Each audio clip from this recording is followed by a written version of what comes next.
Diba? Etong Yugum dyan na yan, pipiliin mo lang kung anong gusto mo. Depende sa gamit mo. Diba may 3G, diba merong 4G. Tapos may LTE, yung ano na yan. So, pipili ka dito kung anong ano mo, lalabas yan dyan. Lalabas siya. And then, dito, kung diba merong bonoidong na sinasabi, yung gamit mo na number dati, yung pa rin ang gagamitin mo. Kaya bonoidong yan. Kung halimbawa naman, gusto mong palitan ng number mo, Singyu. Mag-enter ka. O, Singyu. Wala ka nang i-click dito. Tapos, eto, di ba hawak mo yung SIM card? So, yung SIM card number dito, yun lang ilalagay mo. Yung PIN number niya, di ba marami yon. So, enter mo lang siya dito. And then, dito, kung may credit card ka, kasi dun sa load, di ba? Kung gusto mo lagyan na agad ng load, o kaya naman, magpasa load ka lang, di ba? So, ibakante mo na lang to. Tapos, dito sa bonoidong, di ba? Yung dati mong number. Kung ano yung number mo, i-enter mo dito. Kung ano yung line niya. Tapos, di ba yung tanggalin mo yung battery ng cellphone mo, di ba merong ano yon?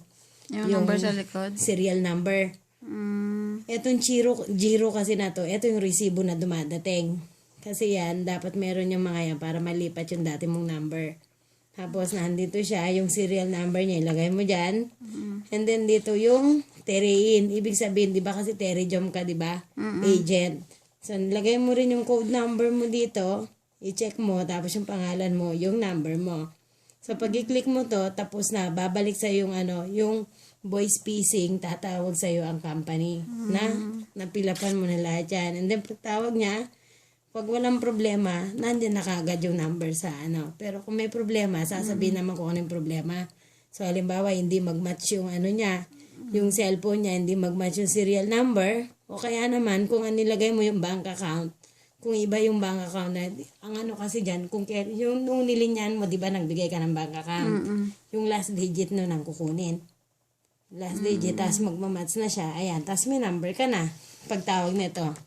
Tatawag yan. Kagaya ngayon, kung ngayon mo siya i-registered, bukas na tatawag yan, mga 9 or 10, kasi wala nang opisina ngayon, di ba? Yun. Sa ano yan? Sa pag-line ng SIM card. Tapos,